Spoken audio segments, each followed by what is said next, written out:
Vamos a orar juntos.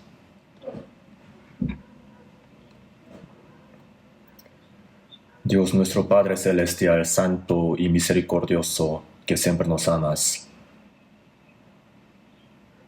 Nosotros andábamos en pecados, lejos de ti, pero tú tuviste compasión de nosotros y por tu amor tan grande, el Señor Jesucristo cargó toda la condenación, el juicio sobre su hombro, y por su sangre derramada tan preciosa nos limpiaste de todos nuestros pecados y nos has salvado sin precio gratuitamente y nos has hecho tus hijos y nos has entregado la esperanza bendita de ir al cielo eterno. Por toda esta gracia, solamente a ti, nuestro Dios Padre, damos toda la alabanza y gracias. Nosotros los salvos nos hemos reunido en este lugar para alabar tu gracia tan grande y para aprender la palabra y también para llevar comunión en el grupo de los hijos de Dios. Te pedimos que guardes a cada uno de nosotros y también que permitas la gracia necesaria a cada uno. Señor, tú nos ayudas nuestra debilidad. Nos falta mucho todavía, somos muy débiles, pero solo confiamos en tu diestra de poder.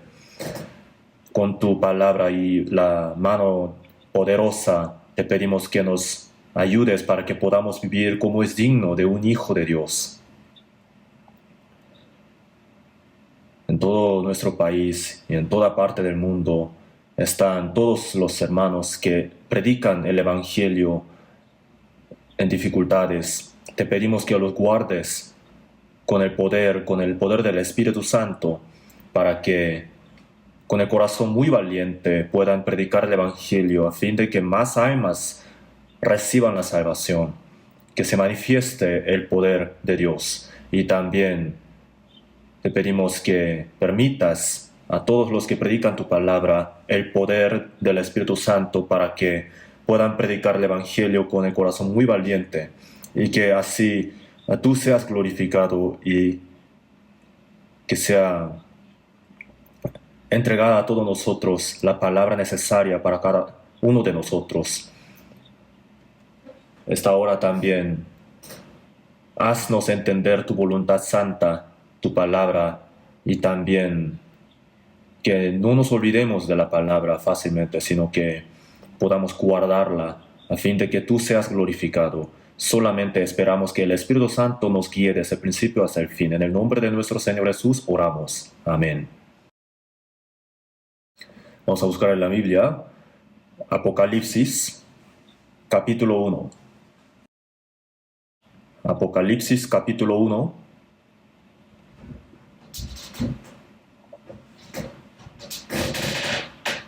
Versículo 4 y 5.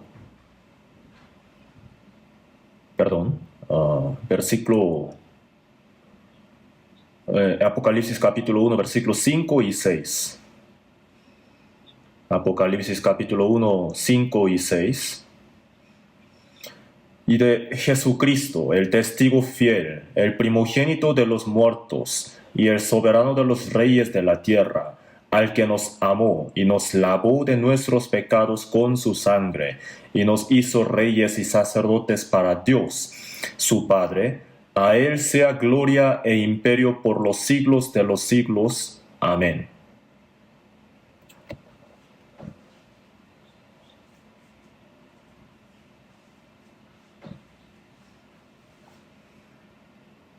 Ya hasta ahí.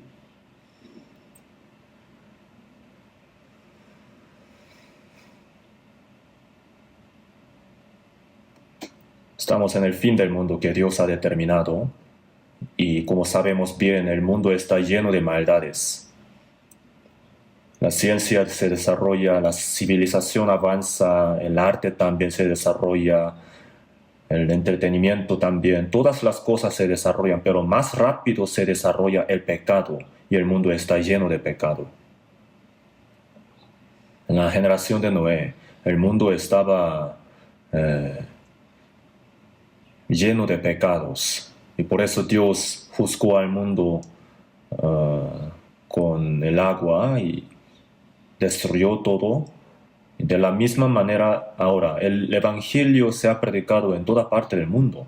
Dios tiene ahora larga paciencia y en esta era de gracia todavía hay muchas personas que no se arrepienten, que andan en pecados. Ellos han desarrollado la civilización de ciencias, también el entretenimiento y todo tipo de deleite carnal.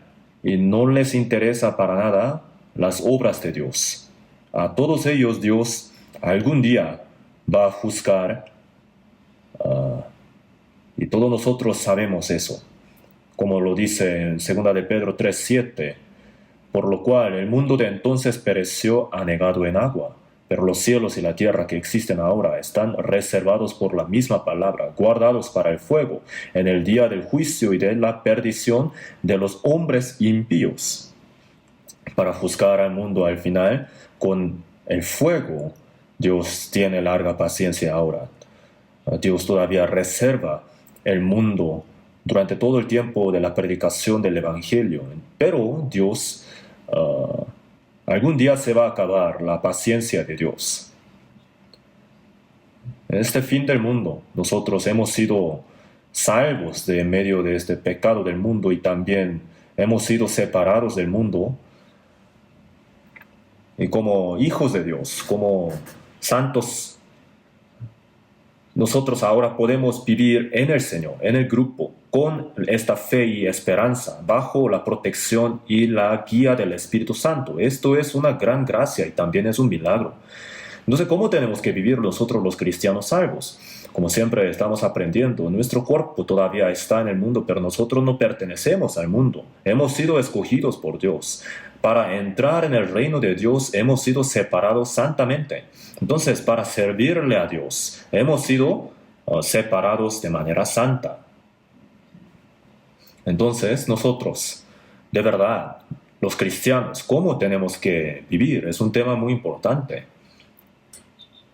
Por medio de nuestro conocimiento, nuestra doctrina o solamente por nuestra palabra de la boca.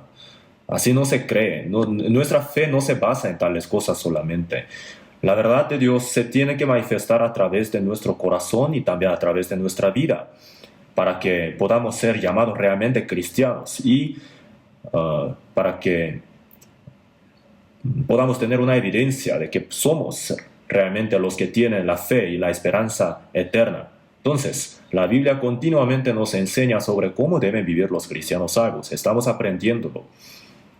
Dios creó el mundo y hasta que llegue el momento determinado de Dios, el fin que Dios ha determinado, Dios hace una obra. Hay obra que los hombres hacen y también hay otra obra que Dios hace, ¿no? La obra de Dios es lo siguiente: el hombre que fue creado a la imagen de Dios fue corrompido por causa del pecado, pero por causa de la gracia de Jesucristo recibe la salvación y así se prepara el pueblo de Dios que va al cielo. Entonces, para que ellos, los salvos, puedan ir al cielo, Dios los va cambiando poco a poco y al mismo tiempo Dios quiere hacer su voluntad a través de los hombres. El diablo también obra a través de los hombres, Dios obra a través de los hombres. Entonces, ¿a través de qué tipo de personas? Primeramente, a través de los que de verdad nacieron de nuevo y también que obedecen de verdad a la palabra de Dios desde su corazón, que sirven a Dios, que glorifican a Dios. A través de tales personas, Dios cumple sus obras. Entonces, hemos entendido la gracia de Dios de verdad y hemos sido salvos. Y no solo eso, hemos sido hechos hijos de Dios y nuestra vida y nuestro corazón van cambiando poco a poco, siendo preparados poco a poco como los dignos de entrar en el reino de Dios, ¿no? Y al mismo tiempo tenemos que entender lo que quiere hacer Dios a través de nosotros y tenemos que hacerlo realmente, realizarlo.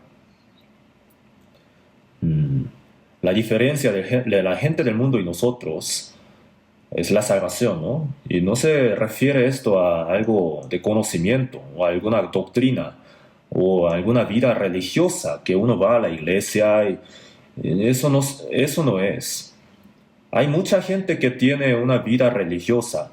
Aparte del cristianismo, también hay muchas otras religiones. Ellos, los religiosos, hacen mucho esfuerzo también.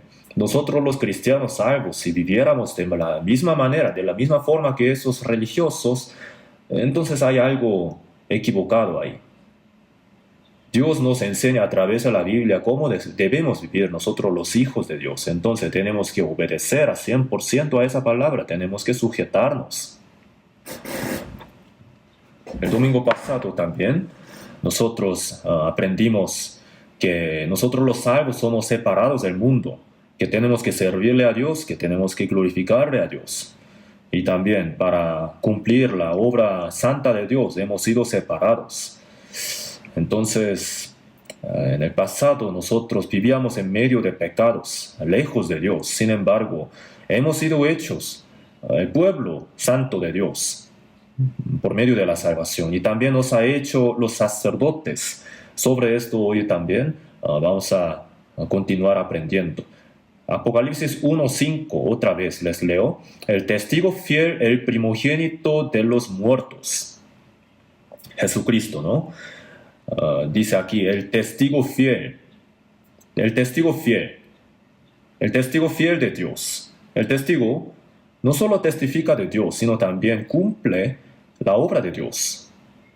En el Antiguo Testamento Dios hacía muchas obras a través del pueblo de Israel. La historia del pueblo de Israel era para dar testimonio sobre cómo es Dios, ¿no? ¿Quién es Dios? El creador de todas las cosas del mundo. El creador hace milagros, ¿no? Demuestra que Él es capaz de hacer todas las cosas. Creó el universo por su palabra y por su palabra lo gobierna. El hombre no lo puede entender, no lo puede hacer. Eso es un milagro, ¿verdad? Dios es el que hace milagros. La historia del pueblo de Israel, Dios hizo muchos milagros que un hombre jamás podría imaginar. Entonces, por medio de eso, Dios testificó de que Él es el creador. Al mismo tiempo, testificó de su deidad. Es decir, Dios da bendición a los obedientes y a los desobedientes da castigos. Eso se llama la justicia de Dios, ¿no? La justicia. Cada uno recibe según sea su obra, ¿verdad? Pero no solo eso, sino también el hombre es más desobediente que obediente, ¿no? Desobedece mucho más que obedecer y comete muchos pecados. Y a pesar de eso, Dios tiene compasión del hombre, perdona los pecados y no deja al hombre vivir en medio de pecado solamente. Dios lo sostiene y lo levanta de nuevo. Y el resto de nuestro tiempo de nuestra vida también, Dios nos ayuda a que podamos vivir como es digno de un hijo de Dios. Entonces, ese amor también se ha manifestado en la historia del pueblo de Israel, en el Antiguo Testamento. Y Dios también dio muchas promesas al pueblo de Israel, ¿no? No solamente al pueblo de Israel, sino también para salvar a todo el mundo. Dios iba a enviar a Cristo. Eso fue la promesa. Y conforme a esa promesa, Cristo vino al mundo. Él es Jesucristo, en quien creemos, ¿verdad? Jesús. Ese nombre significa salvación. Cristo significa el Salvador. Habla de lo mismo, ¿no? Y la vida de Jesús nació en este mundo y tuvo una vida de 30 años. También durante ese tiempo testificó de Dios. Conforme a la promesa de que Él iba a nacer de una virgen, Él nació de una virgen. Y como un hombre, un ser humano, vivió 30 años. Y durante 3 años y medio cumplió las obras de Dios. Murió en la cruz y resucitó en 3 días. Y ascendió, y así completó toda la obra de la salvación de Dios. Y a eso se refiere el testigo fiel. Jesús fue fiel hasta la muerte, murió y resucitó y así completó la obra de salvación de Dios, ¿no? Entonces, como testigo fiel, el primogénito de los muertos revivió de en medio de los muertos y así ha sido el primogénito. Por causa de nuestros pecados murió y para justificarnos, para darnos una nueva vida, revivió y nos mostró así que nosotros los renacidos también podemos ir al cielo. Jesús nos lo mostró a través de su asunción. Entonces, toda la vida de Jesús fue un testimonio, una evidencia por medio de la cual podemos confiar en Dios. Entonces, Jesucristo fue la cabeza de todos los reyes, así también está escrito, ¿no? Los reyes son los que gobiernan en el mundo. Y Jesús es la cabeza de todos ellos. Es el que gobierna el mundo. Han habido reyes que se pusieron contra Dios, pero Dios los castigó. Y a través de algunos reyes, a veces Dios cumplía su obra. Entonces, Jesús ha sido la cabeza de los reyes de la tierra. Eso se refiere a que Jesús es el que gobierna a todos ellos. Y Él es rey de los reyes. ¿Qué quiere decir eso? Él está sobre todos los que tienen potestad en el mundo. Y también ha sido la cabeza de todos los salvos.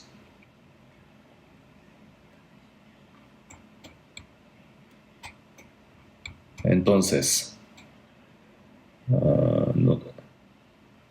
el primogénito de los muertos, el soberano de los reyes de la tierra, el que nos amó.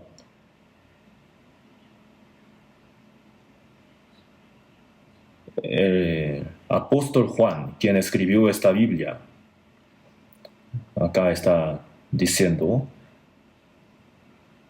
que quiere que haya paz sobre todos nosotros, y lo que hoy vamos a aprender es: por su sangre nos ha lavado, nos ha salvado, ¿no?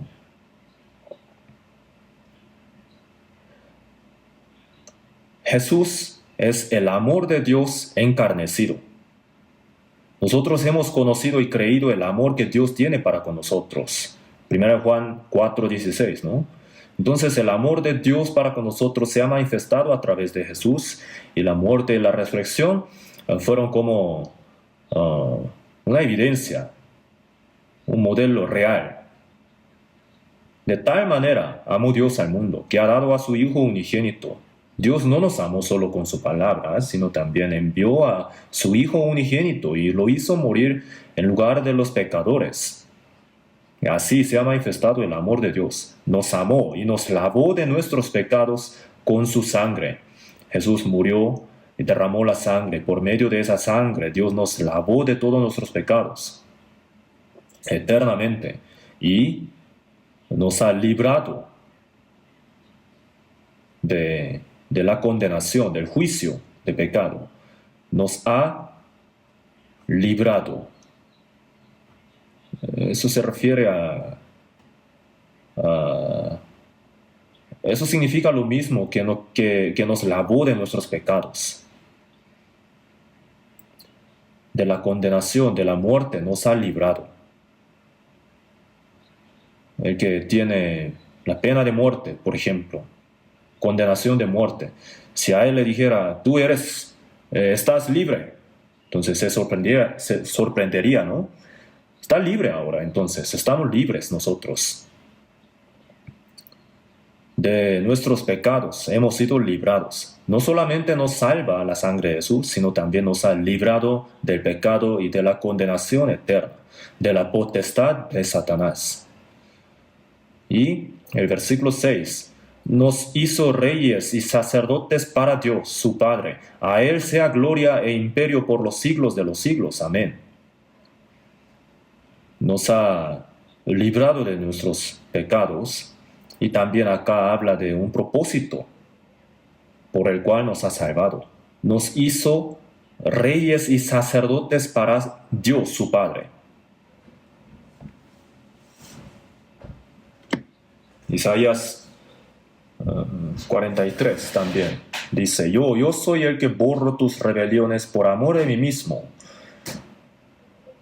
En Isaías 43 dice así, ¿no? Yo soy el que borro tus rebeliones por amor de mí mismo. No me acordaré de tus pecados. Nos amó, nos salvó. Y todo eso fue para la gloria de Dios. El hijo pródigo, cuando volvió a su padre, el padre estaba muy contento, ¿no? Estaba feliz. De hecho, estaba más feliz que el hijo mismo. ¿Por qué razón? Porque cuando el hijo no volvía, el padre estaba triste. El hombre fue creado a la imagen de Dios y eso fue para la gloria de Dios. El hombre cometió pecado y así cayó y hubo un problema en la gloria de Dios, ¿no?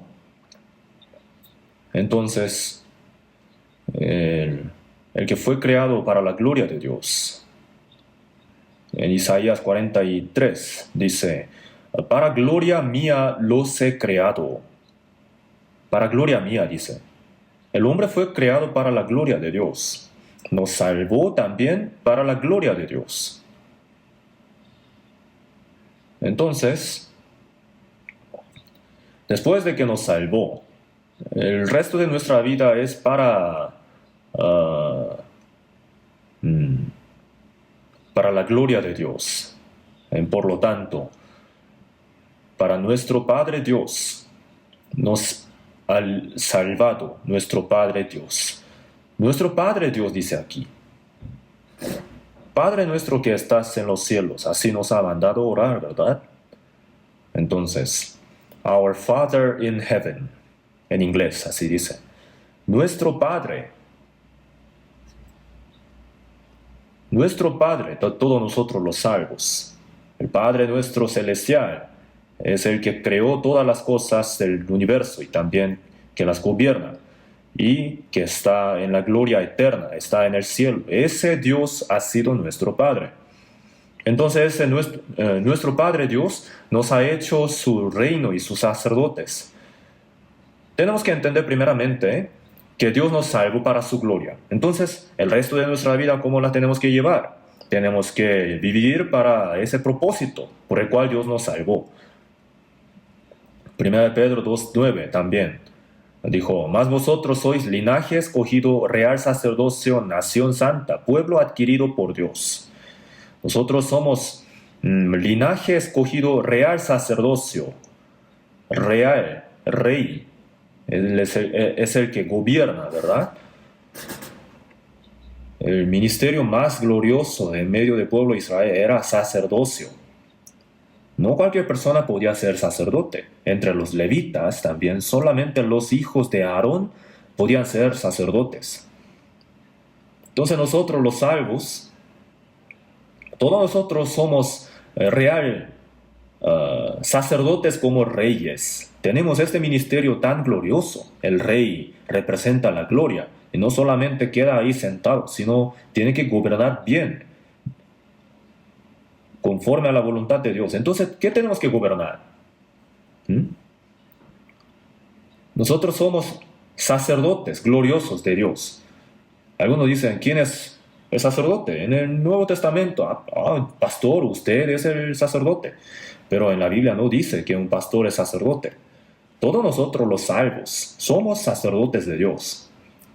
Real sacerdocio. Es un ministerio glorioso.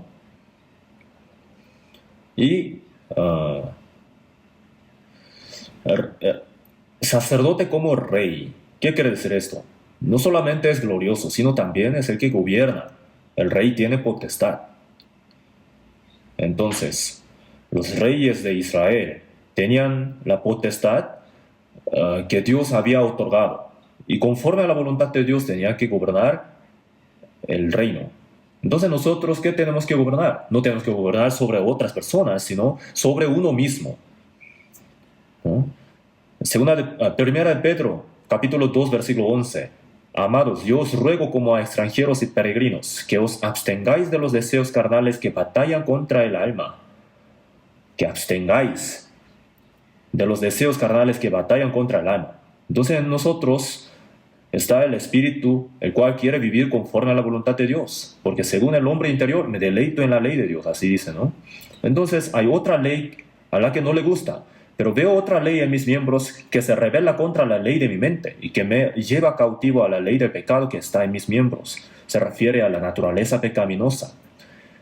Todavía no se ha cambiado, entonces pelea contra nuestro espíritu. Entonces tenemos doble ánimo. Hay un carácter en nosotros que quiere vivir conforme a la voluntad de Dios. Y hay otro corazón que al que no le gusta eso, que quiere vivir conforme a sus propios deseos solamente. Porque según el hombre interior me deleito en la ley de Dios, pero veo otra ley en mis miembros que se revela contra la ley de mi mente y que me lleva cautivo a la ley del pecado que está en mis miembros. Miserable de mí. Entonces, que os abstengáis de los deseos carnales que batallan contra el alma. El deseo carnal se revela contra Dios. Hay este corazón que quiere vivir conforme a la voluntad de Dios, hay otro corazón que quiere rebelarse contra Dios, que se quiere oponer. Sería genial si se nos quitara totalmente la naturaleza antigua, pecaminosa, ¿verdad? Sin embargo, todavía queda. El diablo no nos puede robar nuestra salvación, pero sí puede impedir que no vivamos conforme a la voluntad de Dios, para que no llevemos la vida cristiana. No sé cómo. El diablo nos hace vivir conforme a los deseos de la carne. Efesios 2:3, ahí dice, entre los cuales también todos nosotros vivimos en otro tiempo en los deseos de nuestra carne, haciendo la voluntad de la carne y de los pensamientos, y éramos por naturaleza hijos de ira, lo mismo que los demás. Antes de recibir la salvación, el diablo, que tiene la potestad del aire, gobernaba nuestro corazón. Entonces, por naturaleza éramos hijos de ira. Y después de recibir la salvación, sería genial que todo eso se cortara, ¿eh? Pero todavía tenemos esta naturaleza no cambiada. El diablo siempre la está estimulando para que hagamos las cosas del mundo, las cosas carnales, ¿no? No améis al mundo, ni las cosas que están en el mundo. Primera de Juan, capítulo 2, versículo 15, ¿no? Y dice también, porque todo lo que hay en el mundo, los deseos de la carne, los deseos de los ojos y la vanagloria de la vida, no proviene del Padre, sino del mundo. El diablo, que tiene la potestad del aire, del mundo, obra para que los que no han recibido la salvación no reciban la salvación. Y también para que los que han recibido la salvación no vivan obedientes. Entonces, que os abstengáis de los deseos carnales que batallan contra el alma. Los deseos de la carne son fuertes y se rebelan contra Dios. Dios utiliza los vasos limpios, ¿no? A través de los obedientes Dios es glorificado. Nosotros, para glorificarle a Dios, tenemos que sujetarnos a 100% ante la palabra de Dios, pero el diablo impide a que nosotros no nos sujetemos a Dios, y tampoco para que no seamos utilizados por Dios. Entonces, que os abstengáis, tenemos que abstenernos, tenemos que controlarlo. Por eso, en 1 Corintios 9, el apóstol Pablo dijo, golpeo mi cuerpo y lo pongo en servidumbre. El gran apóstol, Pablo, ¿no? Pero hasta la muerte tenía ese deseo carnal que quería rebelarse, que quería desobedecer. Por esa razón, que os abstengáis de los deseos carnales que batallan contra el alma. El apóstol Pablo decía, golpeo mi cuerpo y lo pongo en servidumbre. Tenemos que golpearlo. Si dejáramos al cuerpo para que haga lo que quiera, poco a poco uno se va alejando de Dios. Va a empezar a desobedecer. Un poquito, no pasa nada. No te pongas tan serio. No es necesario vivir así demasiado como ¿no? Religioso. A la ligera, ¿no? Pero ¿a Dios le gustará eso? Todos los profetas que servían a Dios en el Antiguo Testamento, los reyes o los santos, en el Nuevo Testamento, los apóstoles salvos, y a través de ellos la palabra del Señor se predicaba, y los salvos a través de los apóstoles, los salvos veían un buen ejemplo de los apóstoles Pablo sobre cómo debe vivir un cristiano salvo conforme a la voluntad de Dios, ¿no? Entonces los salvos lo tomaban por un ejemplo para seguir. Y los cristianos, nosotros ciertamente queremos imitarlos, pero todavía hay esa parte a la que no le gusta vivir conforme a la voluntad de Dios, porque al cuerpo no le gusta la aflicción. No le gusta perder su libertad. Ay, déjame. Así dice. Déjame vivir a mi manera. Así dice.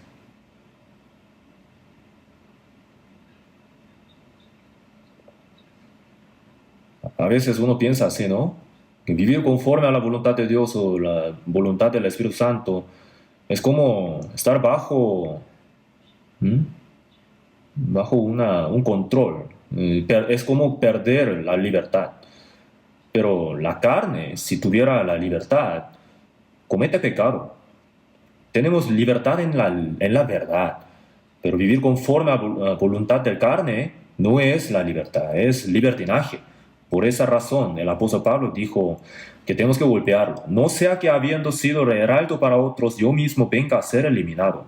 El apóstol Pablo dijo así: uno predica el evangelio y rescata el alma de la persona, entonces es una gran obra, ¿no? Pero uno puede ser eliminado. ¿Qué quiere decir eso? No se refiere a que uno vaya al infierno, sino que pierda el derecho de ser utilizado. Entonces va a ser una persona inútil. Dios utiliza utensilio limpio, ¿no? Y por esa razón, que os abstengáis de los deseos carnales que batallan contra el alma. Tenemos que sujetar nuestro cuerpo, negarnos. Cuando estudiaba en la escuela teológica, no me acuerdo el nombre, pero había un profesor. Su apodo era fariseo. Daba mucha énfasis en las leyes. Y por eso no quería hacer comer mucho azúcar, por eso estaba muy flaco. No comía mucho él, por eso estaba flaco. Él decía, yo golpeo mi cuerpo para sujetarlo. Y siempre cuando pasaba por la oficina de ese pastor, escuchaba las canciones del mundo, del radio. Entonces, el que siempre hablaba de golpear el cuerpo, entonces, ¿por qué escuchaba tantas canciones del mundo? Así podría gobernar el cuerpo. Él tampoco comía mucho, tampoco dormía mucho, y así estaba flaco, y solo con ese esfuerzo uno podría sujetar su cuerpo. Hay que sujetarlo conforme al poder del Espíritu Santo, por medio de la palabra. Entonces él estaba equivocado, ¿no? Piensen un poquito sobre el significado del real sacerdocio. El Señor es nuestro Señor, nuestro Rey. Yo no soy el Rey. El Señor tiene que gobernarme a mí. Santificad a Dios el Señor en vuestros corazones. El Señor, ¿qué quiere decir eso? El dueño, ¿no? Si el Señor es el Señor de mi corazón, entonces si el Señor me gobierna, puedo ser santo. Por eso, entonces nosotros somos sacerdotes. Nos hizo reyes y sacerdotes para Dios su Padre. Sacerdotes. No somos sacerdotes de boca solamente. Tenemos este ministerio tan glorioso y pesado, ¿no? Entonces, ¿qué tenemos que hacer? No tenemos que escuchar la palabra y pasar por alto. No tenemos que dejar que pase la palabra. Uno come algo muy bueno para la salud, pero si no la mastica y traga solamente, entonces no le va a hacer tanto no le va a ser de tanta ayuda, ¿no? Entonces tienen que masticarlo. Y el animal que no rumia es inmundo. En Salmos capítulo 1 dice, sino que en la ley de Jehová está su delicia y en su ley medita de día y de noche. No se refiere a que uno piense de día y de noche en la palabra de Dios solamente, sino que uno recuerde cada rato la palabra de Dios, ¿no? Y que conecte la palabra de Dios a su corazón, a su vida. Uno dice, ah, qué buena la palabra, y no la aplica a su vida. Entonces, ¿qué tiene que ver con Dios eso? Apocalipsis capítulo 20 vamos a buscar en la Biblia. Apocalipsis capítulo 20.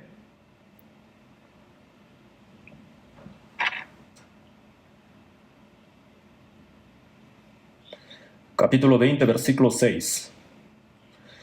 Bienaventurado y santo el que tiene parte en la primera resurrección. La segunda muerte no tiene potestad sobre ellos, estos, sino que serán sacerdotes de Dios y de Cristo, y reinarán con él 1000 años.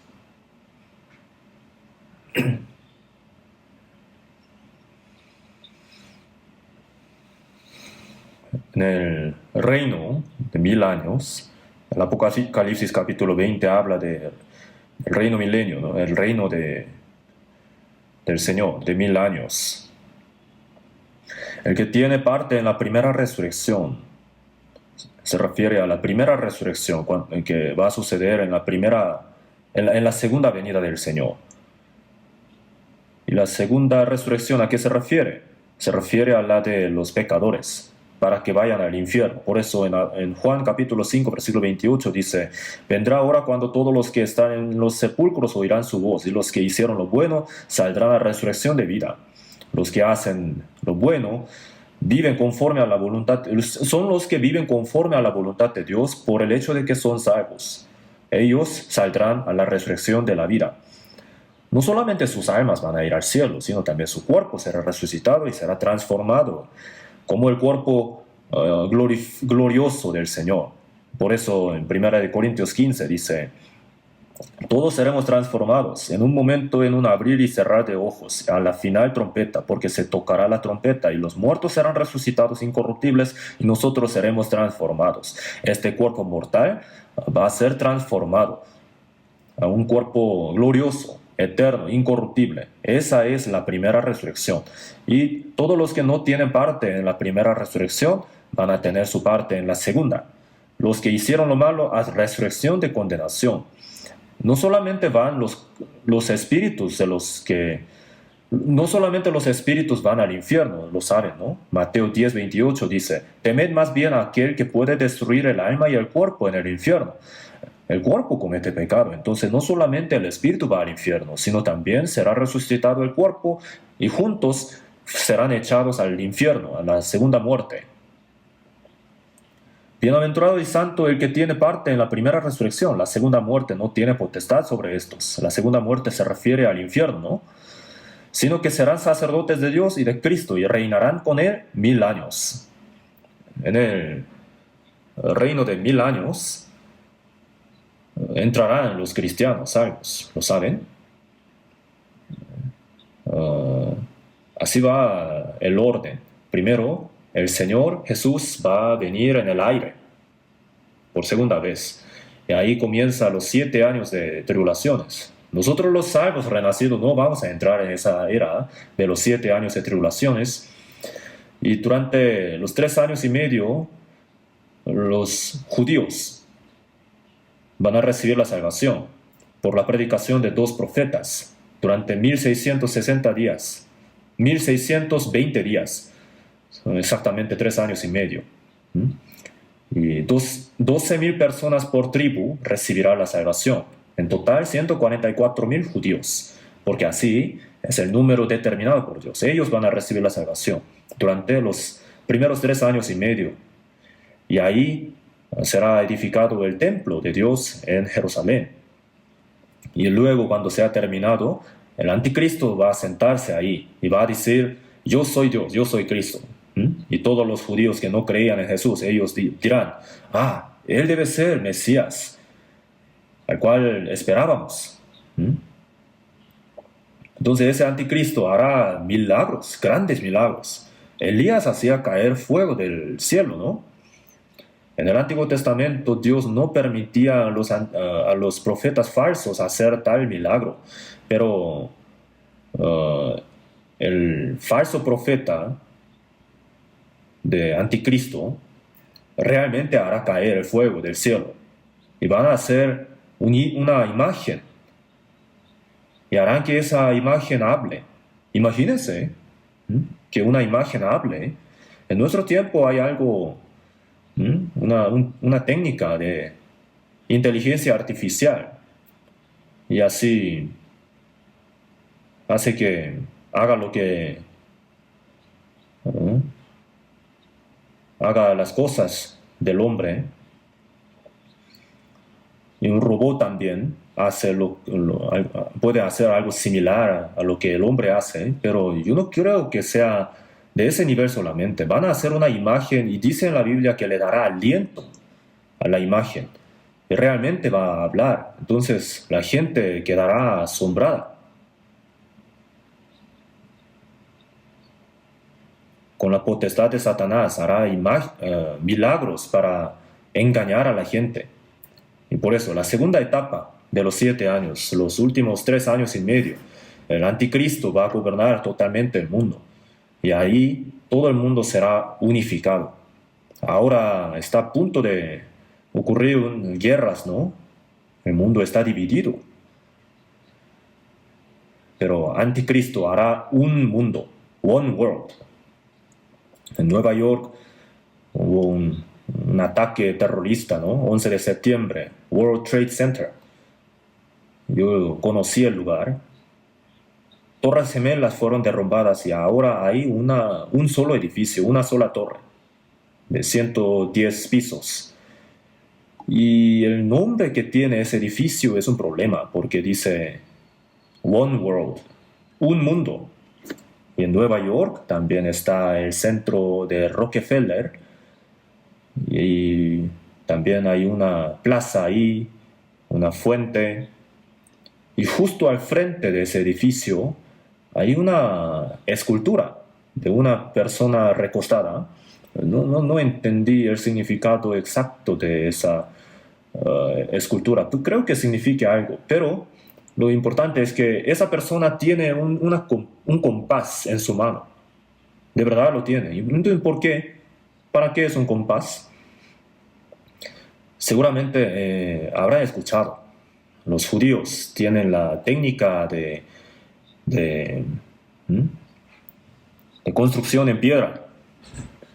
La técnica más avanzada del mundo tienen ellos. Entonces, en la antigüedad, ellos trabajaban en todas partes del mundo, ¿no? Y no solamente trabajaban en esa área, sino también hicieron una asociación secreta, francmasonería. Franc se refiere a la libertad y masonería, los picapedreros.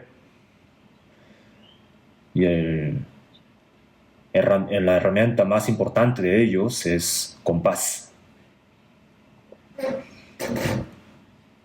Entonces, ¿por qué esa escultura de centro de Rockefeller tiene el compás? No solamente ahí, en muchas partes del mundo hay esa señal.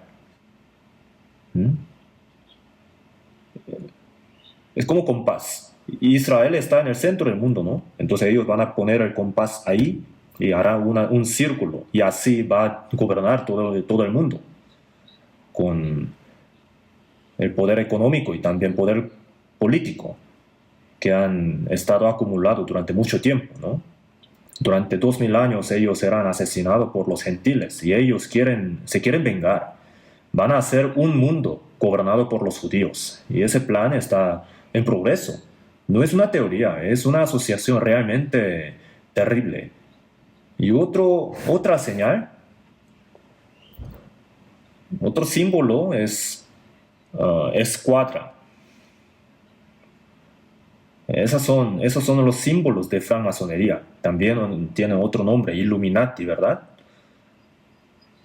El billete de Estados Unidos de $1, la parte de atrás, ¿qué hay? Un pirámide, ¿no? Y ese pirámide tiene un ojo. el ojo que ve el mundo. Y abajo en latín dice algo. Hasta que se ha hecho un mundo, un solo orden, se ocupará este billete. A eso se refiere. Así dicen. Un mundo. Poco después ya no hará falta usar los billetes. Porque todos van a recibir una marca en la mano derecha o en la frente, en la cual estarán registrados todos los datos personales y también antecedentes penales o propiedades, ¿no? Y con esa marca van a comprar y vender las cosas, y todo aquel que no la tenga no podrá comprar ni vender, no podrá hacer nada. Tampoco tampoco podrá viajar, no podrá entrar en ningún lugar. Entonces, esa marca es de 666. 6. El número 7 es el número de la perfección, ¿no? Pero falta uno. Falta uno. Entonces, ¿por qué hay 3 números? 666. Porque el diablo quiere ser como Dios. Y también la Biblia dice el número de su nombre. Y los alfabetos del inglés dicen que hay una manera de sacar el número de cada alfabeto. Entonces, el nombre de anticristo todavía no se sabe, pero el número de su nombre en total será 666. Algunas otras personas han hecho calculación para sacar el número 666, pero todavía no hay nada concreto. Y hará una paz de todo el mundo. Y a todos los que no reciban esa marca, los condenará como los que rompen la paz y van a decapitarlos. Aparecerá la guillotina. Entonces, cuando termine la obra de salvación para 144,000 judíos, el templo será terminado y anticristo aparecerá. ¿Y por qué Dios permite 3 años y medio? En el huerto de Edén, Dios permitió que el diablo tentara a Adán, ¿verdad? Sin que haya el permiso de Dios, el diablo no puede probar, el diablo no puede tentar. El hombre fue creado a la imagen de Dios para que fuera tan glorioso como Dios, tan eterno como Dios. Para eso fue creado a la imagen de Dios. Pero para entrar en la vida eterna y la gloria eterna de Dios, el hombre tiene que pasar por una prueba. Una prueba del diablo que quiso ser como Dios y fue expulsado. Entonces en el huerto del Edén había el fruto de la vida y también el fruto de la ciencia del bien y del mal. Si el hombre comía de la vida, entonces vivía eternamente. Pero si comía de la ciencia del bien y del mal, entonces era destruido como el diablo. Moría. Entonces la prueba era eso, ¿no? Para comer del árbol de la vida, el hombre tenía que pasar la prueba del árbol de la ciencia del bien y del mal. El hombre tenía que pasar el examen previo para tomar el examen final. Así era la prueba de Dios. Y por eso Dios permitió al diablo que probara al hombre, a Adán. El examen era fácil, era bien simple, ¿no? Mas del árbol de la ciencia del bien y del mal no comerás, porque el día que de él comieres ciertamente morirás. El fruto no llevaba el veneno. No comerás. Esa palabra es la importante. El diablo te tentará. Si lo escuchas, morirás. A eso se refiere. Pero Adán cayó a la primera tentación, ¿no? Entonces Dios dejó ángeles y también espada de fuego en el camino al árbol de la vida. Dios escondió el árbol de la vida. Y así no se ha acabado. Jesús vino. La paga de pecado es muerte, ¿no? Entonces un pecador, si se acercara al árbol de la vida, moriría. por causa de la espada de fuego. Entonces, Jesús, sin pecados, pasó por la muerte entre Dios y los hombres, y así nos dio de comer el árbol de la vida. Y así nos dejó abierto el camino a la vida eterna, ¿no? Entonces lo que estoy diciendo es que Dios ha permitido esa prueba a Adán. Dios no ha hecho al hombre como un robot. ¿Qué es un robot? El hombre lo programa, entonces el robot hace lo programado solamente, ¿no? El hombre puede obedecer y desobedecer también. El hombre tiene el libre albedrío para decidir él mismo entre Dios y el diablo, para que su destino eterno sea conforme a su propia decisión. Entonces Adán cayó, desobedeció a la palabra de Dios y recibió la mentira de Satanás. Y la consecuencia fue manifestada a través de la historia, y esa vida perdida fue recuperada por medio de Jesús. Yo soy el pan vivo que descendió del cielo. Si alguno comiere de este pan, vivirá para siempre. Jesús pagó la paga del pecado y nos ha entregado la vida, una vez perdida por causa del pecado. Romanos 6:23 dice, porque la paga del pecado es muerte, mas la dádiva de Dios es vida eterna en Cristo Jesús, Señor nuestro. Entonces, ahora, en el fin del mundo, Dios da la oportunidad de salvación a todas las personas. En el fin del mundo Dios va a dar, durante 3 años y medio, a los judíos va a dar la oportunidad de salvación durante 3 años y medio de los 7 años, y ahí será permitida la potestad a Satanás por un corto tiempo. Y todos los que hayan rechazado la gracia de Dios, los que hayan sido desobedientes, habrán vivido bajo la potestad de Satanás, ¿no? Entonces ellos van a pagar la paga de vivir bajo Satanás. Por medio de la historia eso será hecho. Entonces, todo el mundo estará bajo el diablo. Será como un infierno este mundo. Y no termina con eso solamente. Todas las personas van a ir al infierno junto con el diablo. Y Dios va a hacer eso.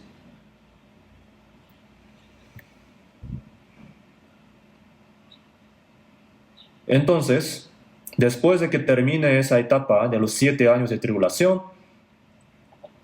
al final de los 7 años habrá la guerra final de Armagedón y la guerra nuclear. Dios va a quemar totalmente el mundo.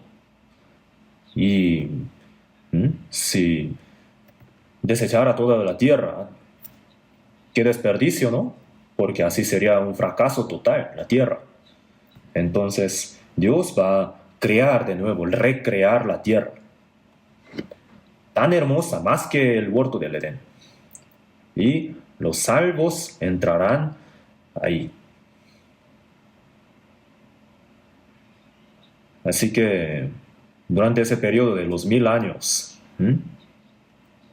estos serán sacerdotes de Dios y de Cristo y reinarán con él 1000 años. Los cristianos salvos en el reino de los 1000 años reinarán con el Señor durante 1000 años. En ese reino, gobernado por el Señor. Entonces, en Zacarías 14:4, cuando Jesús venga a la tierra, dice ahí, y se afirmarán sus pies en aquel día sobre el monte de los olivos. Después de los 7 años, Dios juzgará el mundo.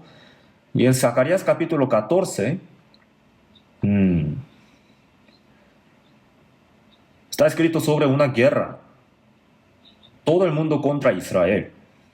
Capítulo 14, versículo 1 y 2, ahí dice así.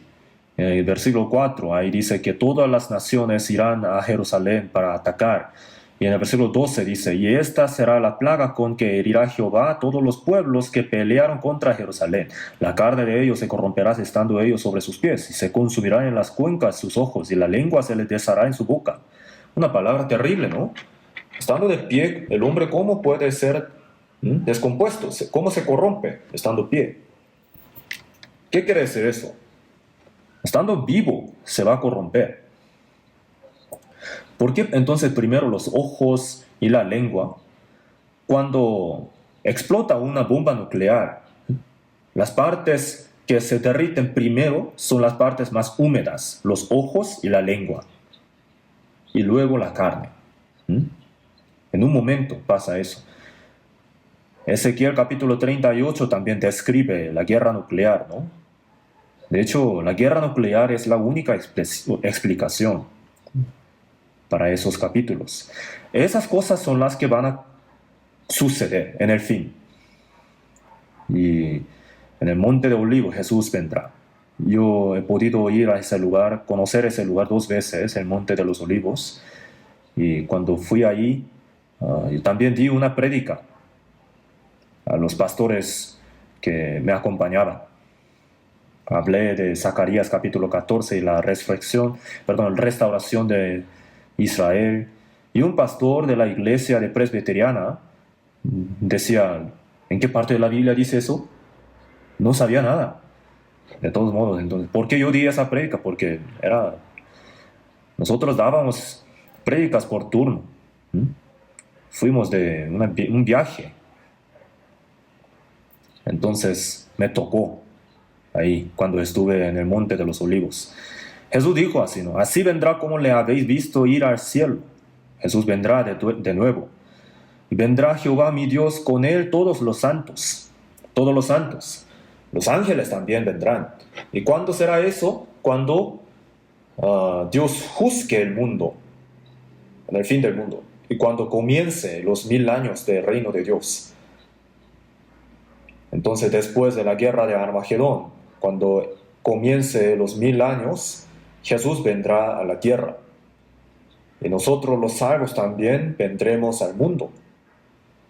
Entraremos en el reino de 1000 años. Seremos sacerdotes de Dios. Entonces, sacerdotes somos. Durante 1000 años, ¿qué harán los sacerdotes? Isaías 61, versículo 6. Ahí dice, y vosotros seréis llamados sacerdotes de Jehová, ministros de nuestro Dios seréis llamados. Los ministros, los servidores, ¿no? Los sacerdotes les sirven a Dios. Y no solamente en el reino de los 1000 años, sino Apocalipsis capítulo 22, vamos a buscar en la Biblia, Apocalipsis 22, del 3 al 4, leamos juntos. Y no habrá más maldición, y el trono de Dios y del Cordero estará en ella, y sus siervos les servirán, y verán su rostro, y su nombre estará en sus frentes.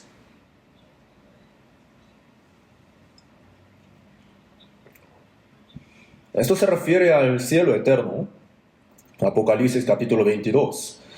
Cuando termine el reino de Dios de 1000 años, capítulo 21 y 22, ahí habla del cielo eterno.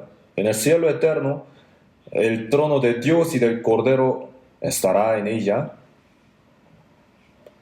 y sus siervos le servirán y verán su rostro. En aquel tiempo, nosotros veremos el rostro de Dios. Les servirán y verán su rostro. Nosotros en el cielo, ¿qué haremos? Vamos a servirle a Dios.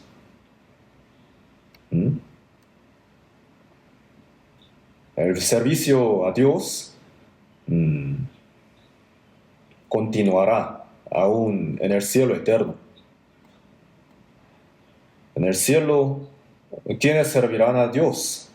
Los salvos. Y los salvos, tanto en el mundo de ahora, como en el reino de 1000 años, como en el reino del cielo eterno, le serviremos a Dios.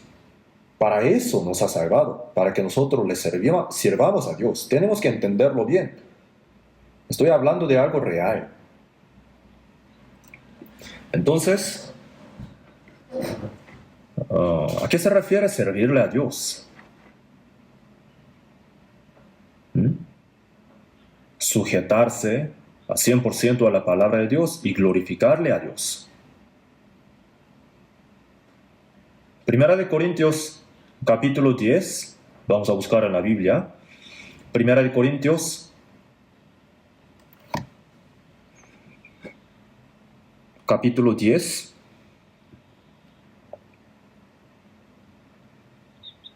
Capítulo 10, versículo 31.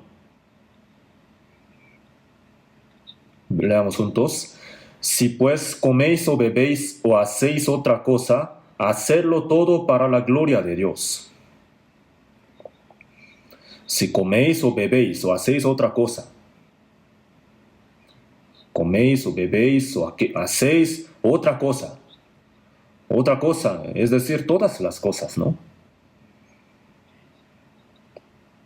La vida personal o el trabajo, negocio, casamiento o una mudanza, todas las cosas. ¿Para qué son? Para la gloria de Dios. Romanos 3:23 dice, por cuanto todos pecaron y están destituidos de la gloria de Dios. Como la consecuencia del pecado, el hombre perdió el derecho de entrar en la gloria de Dios.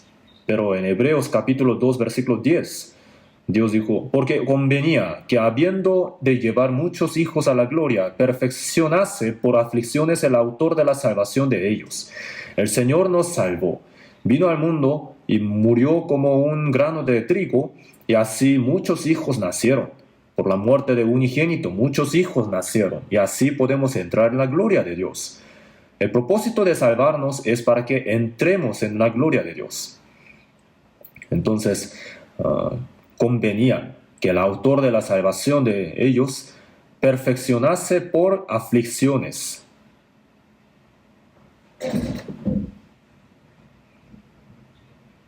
Entonces, ¿para qué fuimos salvos? Que comamos o bebamos o hagamos otras cosas. Tienen que pensar bien. Tenemos que hacerlo todo para la gloria de Dios. Los salvos, en todo lo que hagamos en adelante, tenemos que hacerlo todo para la gloria de Dios. Todo lo que no sea para la gloria de Dios es pecado. Primera de Corintios capítulo 6, vamos a buscar en la Biblia. Primera de Corintios capítulo 6, versículo 16. Primera de Corintios 6, 16. 6, 19, perdón. ¿O ignoráis que vuestro cuerpo es templo del Espíritu Santo, el cual está en vosotros, el cual tenéis de Dios, y que no sois vuestros? Porque habéis sido comprados por precio. Glorificad pues a Dios en vuestro cuerpo y en vuestro espíritu, los cuales son de Dios. El cuerpo de los salvos es el templo de Dios, donde está el Espíritu Santo. El Espíritu Santo es Dios y el Espíritu Santo es Cristo. El Señor que nos salvó está en nosotros. ¿Ustedes pueden creer en esto? Hay que creer. Segunda de Corintios 13, 5 dice, examinaos a vosotros mismos si estáis en la fe. Probaos a vosotros mismos, o no os conocéis a vosotros mismos que Jesucristo está en vosotros, a menos que estéis reprobados. Si Cristo no está en vosotros, sois reprobados, dice. Y si alguno no tiene el Espíritu de Cristo, no es de él. Que lo crea o no, Cristo está en él. El Señor quien me dio el perdón, ahora está en mi corazón. Uno no lo sabe y por eso comete pecado con el cuerpo. 1 Corintios capítulo 6 habla de una persona que cometió pecado de fornicación con el cuerpo. Entonces, el apóstol Pablo lo reprendía. ¿De quién? Es el cuerpo. ¿Con ese cuerpo puedes cometer pecado tan fácilmente? ¿De quién es el cuerpo? 1 Corintios 6, 17. Pero el que se une al Señor, un espíritu es con él. El espíritu mío y el espíritu del Señor han sido uno. Ya no se pueden separar. Entonces, mi espíritu y el espíritu del Señor son uno solo y está ahora en mi cuerpo. Y por eso, mi cuerpo es el templo, porque está ahí el Señor. Entonces, con el templo del Señor cometemos pecado. ¿No lo sabéis? No lo sabe, por eso comete pecado. Si alguno destruyera el templo de Dios, Dios le destruirá a él. En 1 Corintios 13, capítulo 3, versículo 17.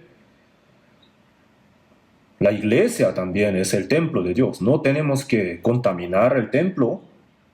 No soy vuestros. El cuerpo, el espíritu, todos. Habéis sido comprados por precio. Jesús el Salvador, por su sangre en Calvario, me compró mi cuerpo hasta mi espíritu. Por la sangre del Señor, todo mi espíritu, todo mi cuerpo fueron comprados por un gran precio. Muy caro, ¿no? La sangre de unigénito fue derramada para comprarme. 1 Corintios 7, 23. Por precio fuisteis comprados. En otra versión, han sido comprados por un gran precio. Ya no somos nuestros, porque el precio fue tan grande. Después de recibir la salvación, ¿qué cosa de todo lo que tenemos es nuestra? Todo mi espíritu, toda mi vida, todo mi cuerpo y mi juventud, toda mi salud también, todo lo que tenemos es de Dios. Desde el principio no ha habido nada nuestro. Antes de recibir la salvación, todo era el mío, ¿no? Mío, el mío es mío, tuyo es mío. Todo es mío, así decía. Guardaos de toda avaricia, dice en la Biblia. Porque la vida del hombre no consiste en la abundancia de los bienes que posee. El hombre quiere llenarse toda su codicia, ¿no? Piensa que ha venido al mundo solo para eso. Yo un día me mandaron un mensaje sobre el expresidente de Samsung, Lee Byung-chul. Él era el más rico de Corea, ¿no? Y él, antes de morir, él tuvo una enfermedad y murió. Y él decía, yo tengo una casa lujosa, pero yo ahora estoy en una sala de terapia intensiva.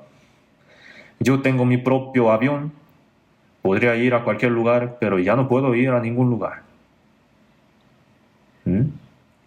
Yo tengo mis carros, coches tan lujosos, pero yo ando en silla de ruedas. Tengo toda mi riqueza, pero no tengo nada.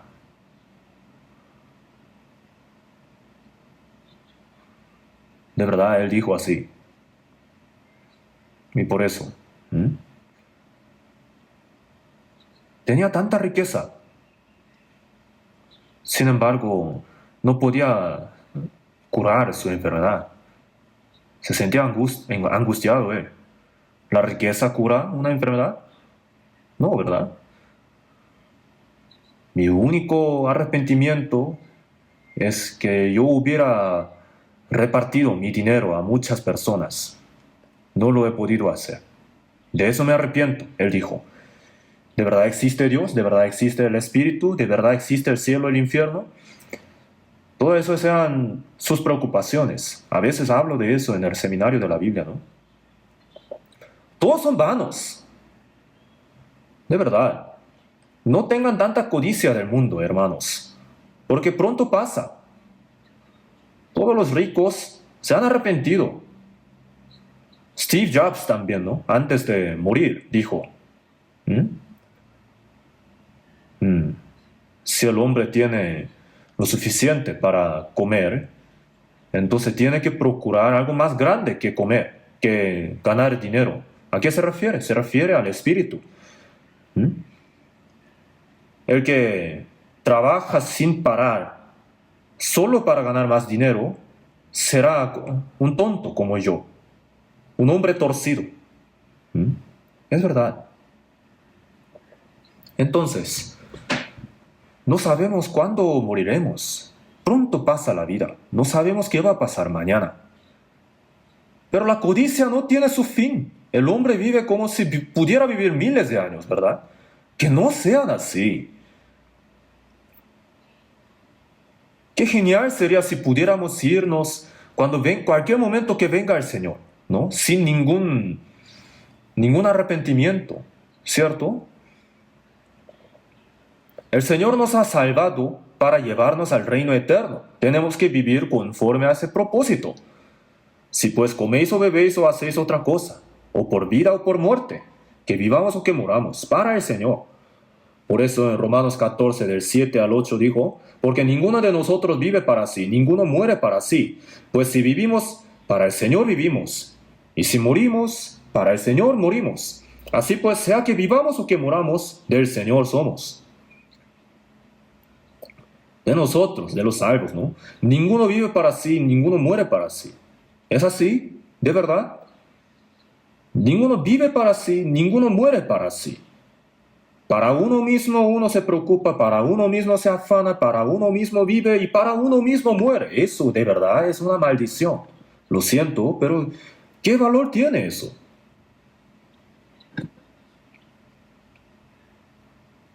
Si de verdad ha sido salvo, entonces tiene que poder vivir para el Señor y morir también para el Señor. Si tiene aflicciones, para el Señor. Si tiene pobreza, para el Señor. Si le insultan, para el Señor. Si uno puede vivir para el Señor y morir para el Señor, entonces es la gloria más grande, ¿no es cierto? Jesús vino al mundo y Jesús, que no tiene ningún pecado, vivió durante 30 años como hijo de un carpintero y durante 3 años y medio fue afligido tanto por su pueblo, fue maldito, fue injuriado, fue también condenado a la muerte, fue azotado por los soldados romanos y le golpearon con palo y también le golpearon la cabeza, le escupieron en su rostro y también le hicieron cargar la cruz. Y fue crucificado durante 6 años, perdón, durante 6 horas hasta que toda su sangre fuera derramada. ¿Y por qué? Para salvarnos. Y así fuimos salvos.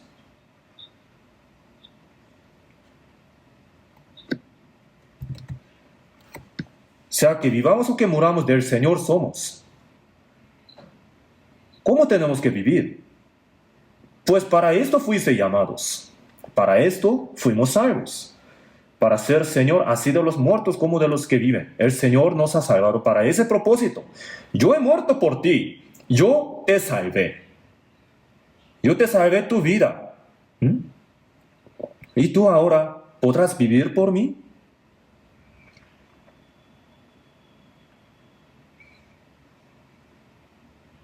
Primero de Crónicas 29:14, ahí.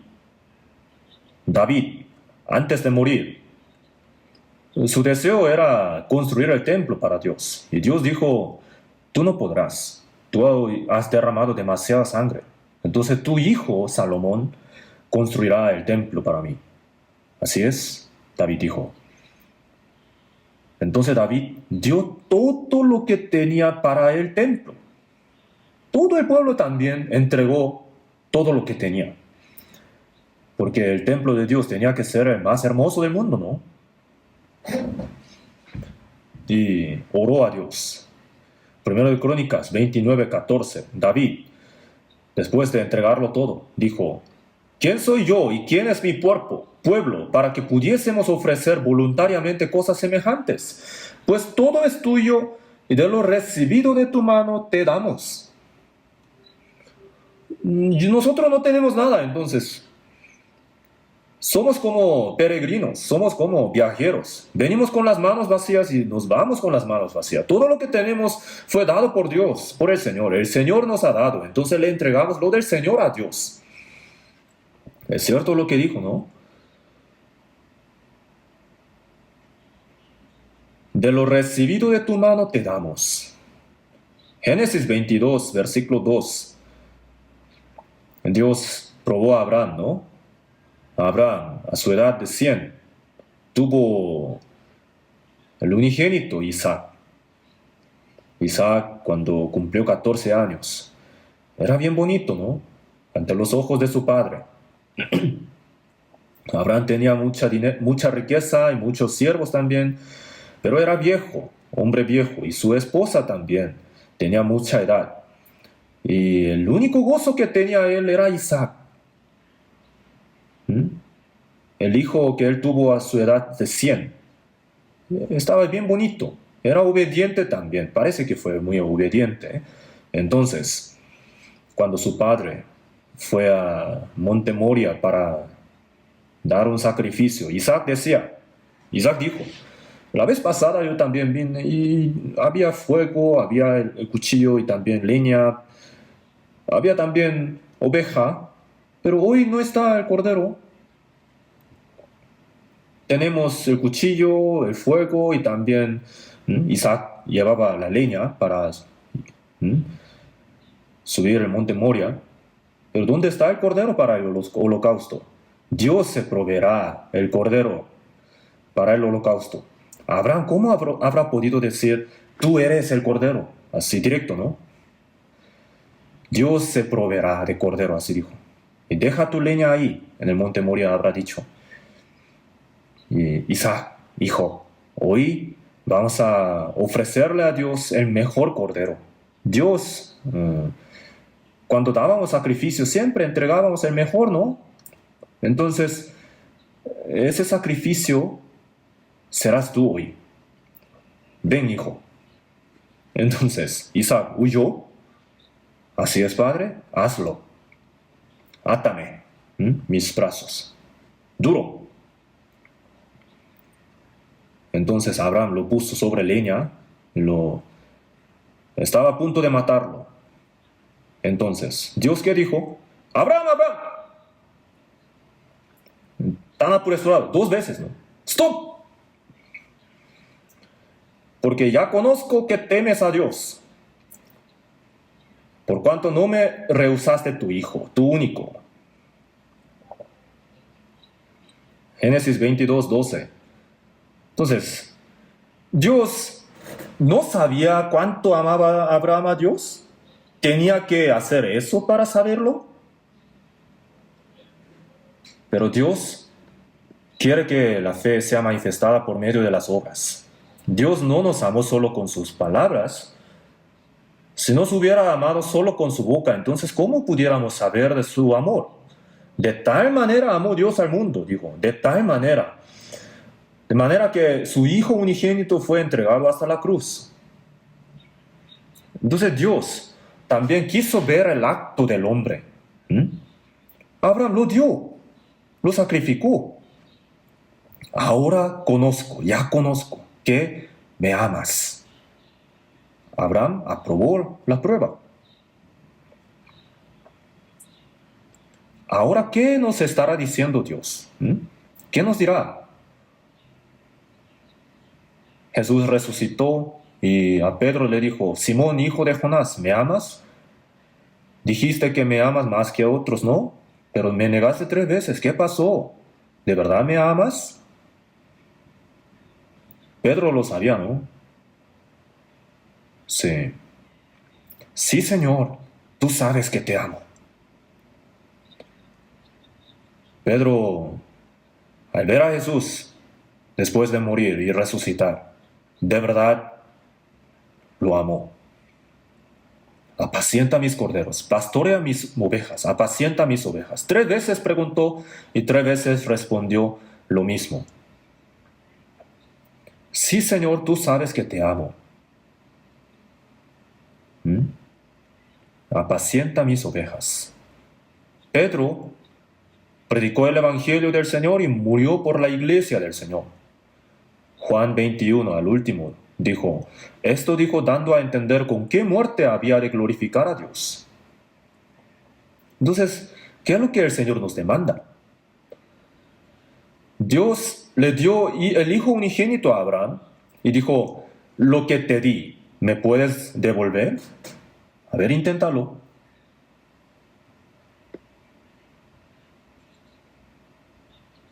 Voy a ver si lo haces o no. A Job también le había dado muchas cosas, pero de un día al otro le fue quitado todo. Tuvo una enfermedad lleno en su cuerpo. Y la esposa de Job, ¿qué le dijo? ¿Aún retienes tu integridad? Oye, tonto, maldice a Dios y muérete. Habló feo, ¿no? Pero Job, ¿qué dijo? Como suele hablar cualquiera de las mujeres fatuas, has hablado. ¿Qué? ¿Recibiremos de Dios el bien y el mal no lo recibiremos? Jehová dio y Jehová quitó. Sea el nombre de Jehová bendito. Job dijo así. Dios nos da y nos quita. Nos da todo. Y luego, ¿qué nos dice? Lo que te di, ¿me puedes devolver? Si nos dijera, ¿qué harían ustedes? Todo lo que le había dado a David, David lo entregó todo a Dios, ¿no? Entonces, ¿qué tenemos que hacer nosotros?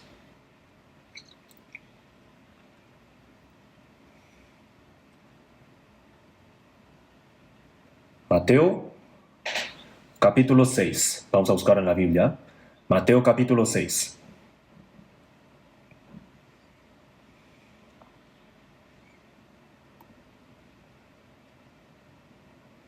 Mateo 6, versículo 24. Mateo 6, 24. Ninguno puede servir a dos señores, porque o aborrecerá el uno y amará al otro, o estimará al uno y menospreciará al otro. No podéis servir a Dios y a las riquezas.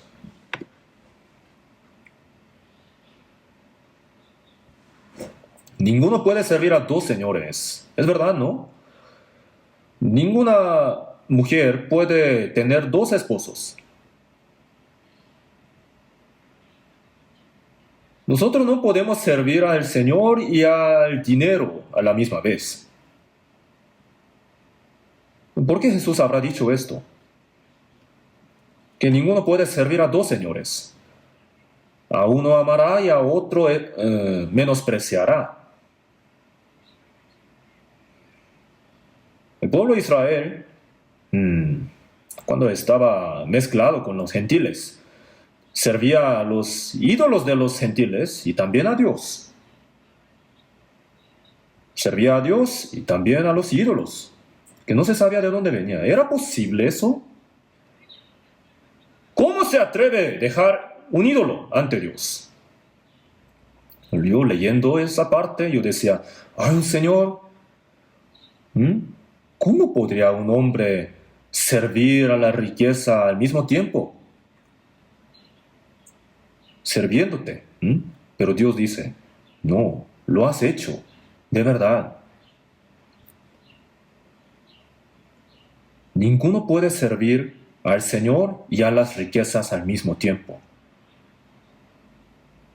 ¿De verdad ustedes están sirviéndole a Dios de todo su corazón? El Señor murió por nosotros. Dios entregó a su Hijo unigénito para nosotros.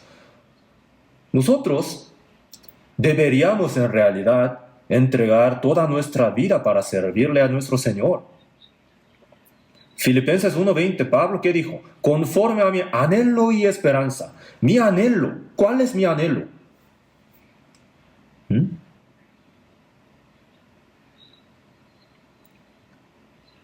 Anhelo que viva o que muera, o por muerte o por vida, que Cristo sea glorificado, honrado en mi cuerpo. Si mi vida sirve de eso, entonces que yo viva. Y si mi muerte sirva de eso, entonces que yo muera. Que sea que vivamos o que moramos, del Señor somos. ¿Qué tal nosotros? Vamos a sacrificarnos para el Señor, pero a uno no le gusta. Estoy agradecido con el Señor porque me salvó, pero yo no me gustaría tanto sacrificarme tanto por el Señor. El Señor por salvarnos, vino, dejó su trono del lugar altísimo, ¿no? Y se bajó hasta el pesebre hediondo de los excrementos de los animales.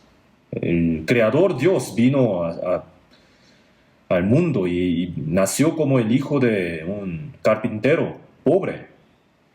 Y durante 3 años y medio vivió en el mundo. sin tener un lugar donde poner su cabeza, ¿no? Y fue crucificado por salvarnos. Entonces, ¿qué hacemos nosotros por él? Avaricia, ¿qué es idolatría? Uno no le sirve al Señor por causa de su propia avaricia.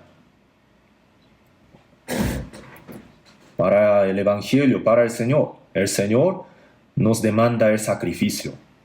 ¿Mm? ¿Acaso es mucho lo que nos pide? Jesús dice, ¿no? Todo el que procure salvar su vida la perderá, y todo el que la pierda la salvará. Si uno vive, si uno quiere morir por el Señor y por el Evangelio, entonces el Señor lo hace vivir. Si uno procura salvar su vida, morirá. Si por causa de su propia codicia no obedece a la palabra de Dios, entonces su corazón está muerto, es necio. De verdad es necio, ¿no es cierto esto? En su corazón, de verdad, el Señor es el dueño, el rey de los reyes. De verdad es el Señor de la vida, suya, propia.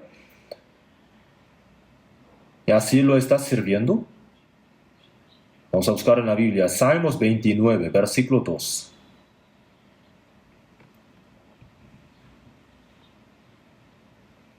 Salmos 29,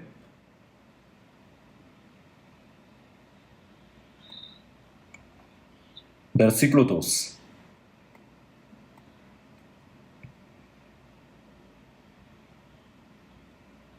Leamos juntos. Dad a Jehová la gloria debida a su nombre. Adorad a Jehová en la hermosura de la santidad.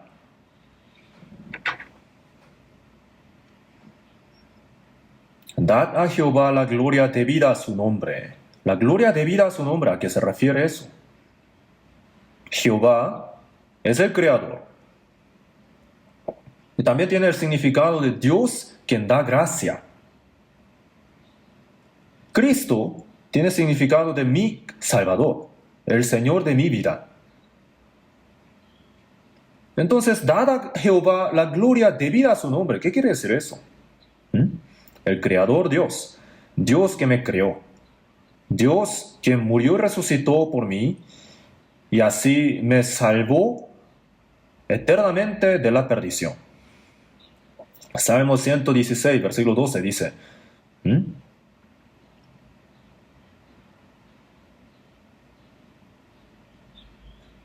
¿qué pagaré a Jehová por todos sus beneficios para conmigo? ¿Qué pagaré a Jehová por todos sus beneficios para conmigo? Murió por un pecador que soy yo, y sacrificó a su Hijo unigénito, derramó toda su sangre preciosa, nos perdonó eternamente de nuestros pecados, nos salvó sin precio y gratuitamente, nos ha hecho hijos de Dios y también nos da la esperanza del cielo eterno. Y ahora está con nosotros. ¿Qué pagaré a Jehová? Tenemos que glorificarle a Dios como se debe, debido a su gracia. Entonces, aún así uno viene a la iglesia el día domingo y escucha el sermón y sale de la iglesia y vive como uno quiera. Y gasta todo su dinero para uno mismo y poquito ofrenda. ¿Acaso así está glorificando el nombre del Señor? Los apóstoles que predicaban el Evangelio, no solamente los apóstoles, sino también Romanos 16, versículo 3, Priscila y Aquila, ellos eran hermanos de la iglesia solamente, pero expusieron su vida por el apóstol Pablo. No solo lo hacían por el apóstol Pablo, sino que el apóstol Pablo exponía su vida por el Evangelio y Priscila y Aquila expusieron su vida por el Evangelio, quien dispuso su corazón para morir por el Evangelio. Nosotros también podemos exponer nuestra vida para el Señor y para el Evangelio, ¿no? El apóstol Pablo decía, no estimo preciosa mi vida para mí mismo, para dar testimonio del Evangelio, de la gracia de Dios. Yo puedo entregar toda mi vida. Si tuviera 100 vidas, las entregaría todas. Es cierto, ¿no? El Señor, para el Señor, ser afligido, ¿es injusto eso? No es así, es un triunfo, más bien. El apóstol Pablo fue arrestado y fue llevado a Roma y durante 2 años él predicaba el Evangelio. Al final fue decapitado, ¿no? En segunda de Timoteo 4 dijo, he peleado la buena batalla, he acabado la carrera, he guardado la fe. Por lo demás, me está guardada la corona de justicia, la cual me dará el Señor, juez justo, en aquel día. Es un triunfo verdadero. Al final, nosotros también. Ah, de verdad, he llevado bien mi vida. Para el Señor quien me salvó, he llevado una vida ah, más o menos bien, sin nada que avergonzarme. Deberíamos poder decir así, ¿no? Porque si no nos cuidamos lo suficiente, vamos a servir a Dios y también a la riqueza al mismo tiempo. Romanos 16 dice, tales personas no sirven a nuestro Señor Jesucristo, sino a sus propios vientres. ¿Qué quiere decir servir a sus propios vientres? Solo se preocupa por comer, ¿no? Sirve su propia carne. Pasa todo el tiempo pensando en deleitarse. No piensa nada en el Señor. Para uno mismo, si para uno mismo hace todo lo necesario, se sacrifica, se preocupa mucho, pero para el Señor, ¿qué tal? Todo tu corazón, toda tu vida, toda tu alma, ama a tu Dios, tu Señor. ¿Por qué tenemos que amarle a Dios de esa manera? Porque el Señor nos amó así, con toda su vida. Entonces es natural que nosotros le amemos al Señor de esa manera también, ¿no? Pero ¿Mm? somos muy tacaños, muy codos. Segunda de Timoteo 2 dijo, si somos muertos con Él, también viviremos con Él. Si sufrimos, también reinaremos con Él. Un día medité en esa palabra. Si morimos con Él, ¿qué quiere decir eso? El Señor murió por nosotros. Como el Señor murió por nosotros, si nosotros somos muertos con Él, si morimos por Él, a eso se refiere, entonces viviremos de manera gloriosa con Él. Y sufrimos ¿qué cosa? Aflicciones, ¿no? Entonces, reinaremos también con Él, seremos glorificados. Entonces, como cristianos salvos, de manera hermosa vamos a vivir. Ya queda poco para que venga el Señor. El reloj del fin del mundo. Ahora, ¿a qué hora está? ¿Cuánto tiempo falta para la medianoche? No lo han hecho así a la ligera. Los científicos de los Estados Unidos han juntado los datos para hacer ese reloj y quedan 90 segundos solamente para la medianoche. Ya no se cuenta como minutos, son segundos, 90 segundos. Pero algunos dicen, ¿quién sabe? 90 años o 900 años. Pero no es así. 90 segundos quedan. Un judío salvo escribió un libro llamado Bible Research. Y según ese libro, para la medianoche quedan solamente 5 minutos. Y al último dijo, Israel is God's timepiece. Israel es el reloj de Dios. 5 para las medianoche. Y cada momento queda menos tiempo todavía. Pero algunos dicen, ¿será? Pero nosotros vamos a vivir bien para el Señor y lo recibiremos al Señor. Vamos a orar juntos para terminar. Dios nuestro Padre misericordioso, tú nos has separado del mundo, nos has separado santos y nos has permitido vivir obedientes y siempre nos proteges y siempre obras en medio de nosotros. Por esto te damos gracias, pero somos muy débiles, somos muy necios todavía. Muchas veces no obedecemos perfectamente a tu voluntad. Señor, te pedimos que te enseñorees de toda nuestra vida y nuestro corazón, para que las cosas vanas del mundo no nos roben nuestro corazón y que no vivamos conforme a los deseos vanos del mundo. Te pedimos que nos guíes. En el nombre de nuestro Señor Jesús, quien nos ama. Amén.